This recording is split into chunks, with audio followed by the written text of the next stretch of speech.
escuchando. Ahí lo tenemos en línea al doctor Carlos Rivas. Le damos la bienvenida a este programa y también a nuestro corresponsal Juan Cruz Castiñeira. Muy buenas noches, Jimena. Muchas gracias por este enlace. Hoy nos acompaña el doctor Carlos Rivas Dávila, que fue ministro de Economía del Perú, diputado, y actualmente es el presidente de la Asociación de Exparlamentarios Peruanos. Doctor Rivas, un gusto saludarlo. Bienvenido al programa Las Noticias de Mañana. Muy buenas noches, Juan. Buenas noches, amigos de la televisión boliviana. Un honor poder compartir en esta oportunidad un diálogo o una entrevista con ustedes. Adelante, Jimena, para que le hagas una pregunta al doctor Rivas Dávila. Doctor, ¿cómo está? Quería que nos comente cómo han sido sus labores que se han desempeñado en Perú, cómo se encuentra en este momento.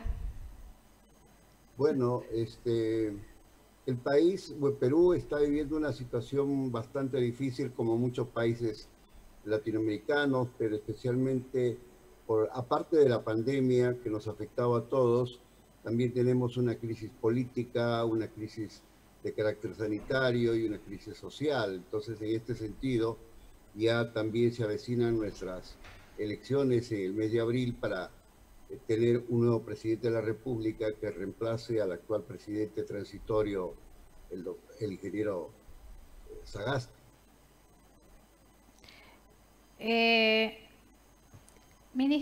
Usted fue exministro de... Ministro de Economía y Finanzas del Perú.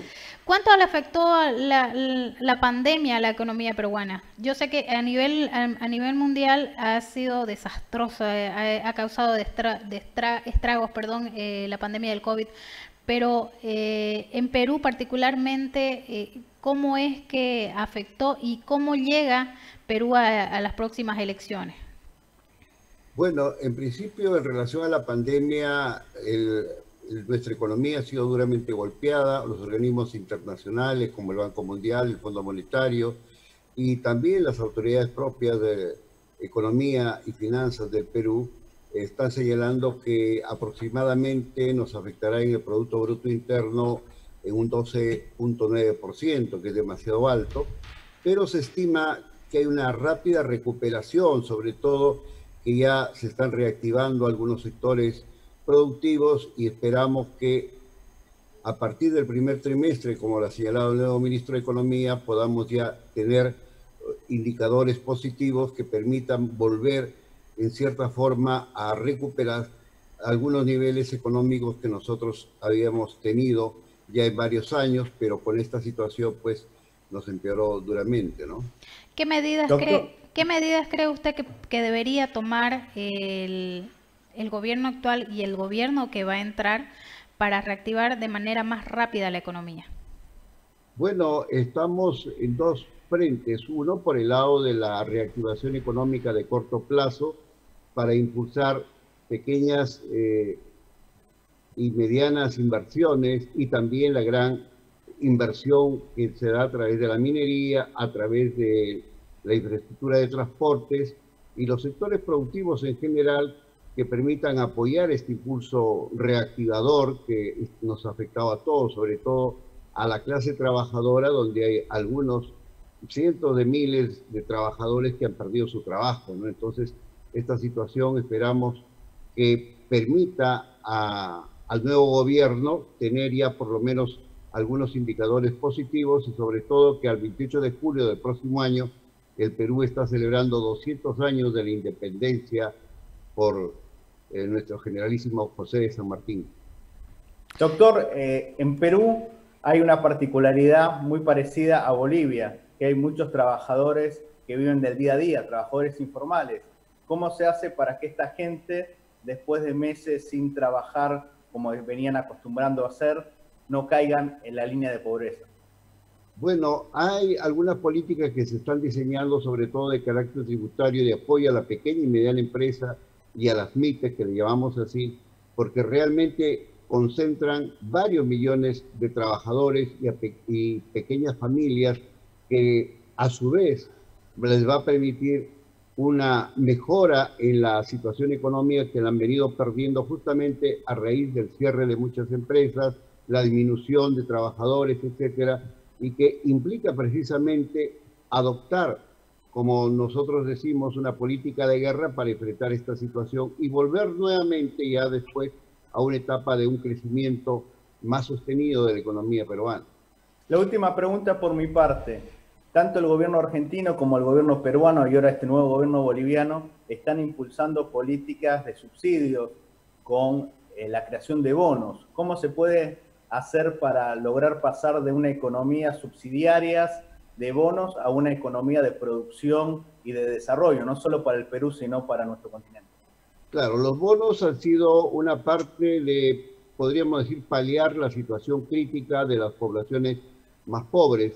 Sin embargo, el Perú ha adoptado una política de endeudamiento para poder atender mediante fondos de reactivación económica la pequeña, la mediana industria y sobre todo generar condiciones jurídicas para que la gran inversión extranjera vuelva al país a explotar recursos mineros que son muy importantes por la generación de divisas para el Perú. Muchas gracias. Doctor, en Perú, al igual que en Chile y en Bolivia, se está proponiendo la evolución de los aportes de los fondos de pensiones. ¿Usted lo ve viable esta situación?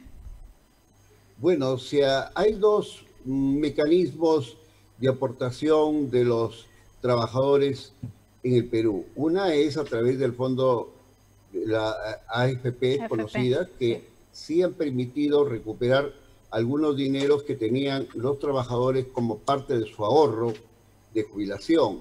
Sin embargo, acaba de dictarse una disposición aprobada por el Congreso peruano para que los trabajadores de la ONP, que es una entidad del Estado, permita también facilitarles algunos recursos dinerarios para poder solventar su situación crítica.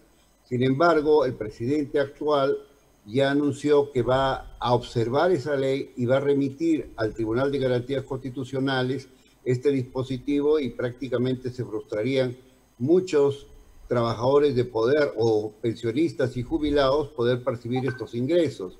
Estamos entonces en una situación de conflicto que ojalá no derive en alguna protesta social, porque realmente ha generado mucha expectativa, la población sobre todo, que de pensionistas requiere de estos recursos.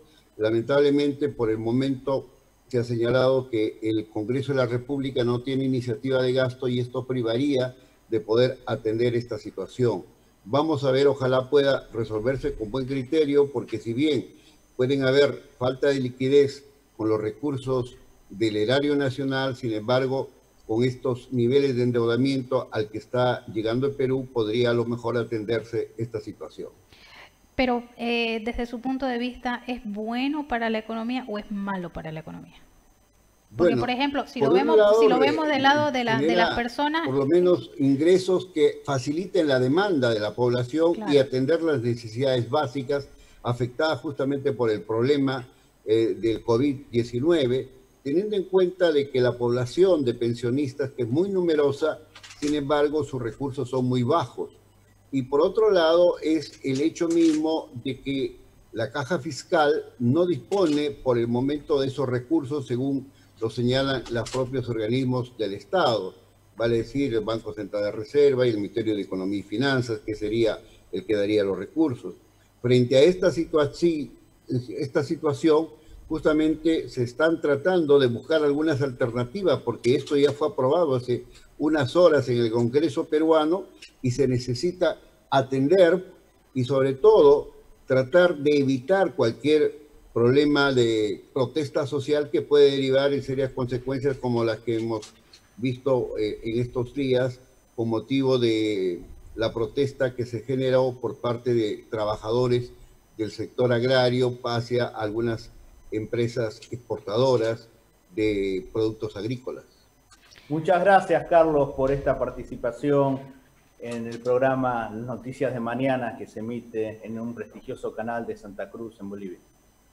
Mi agradecimiento a ustedes y siempre a las órdenes para poder atender cualquier entrevista que ustedes puedan formular en relación a los problemas de Perú y los problemas económicos de nuestra América Latina. Muchas gracias nuevamente al pueblo boliviano. Un abrazo fraterno. Gracias, doctor. Ya vamos a estar en contacto nuevamente. Hasta luego.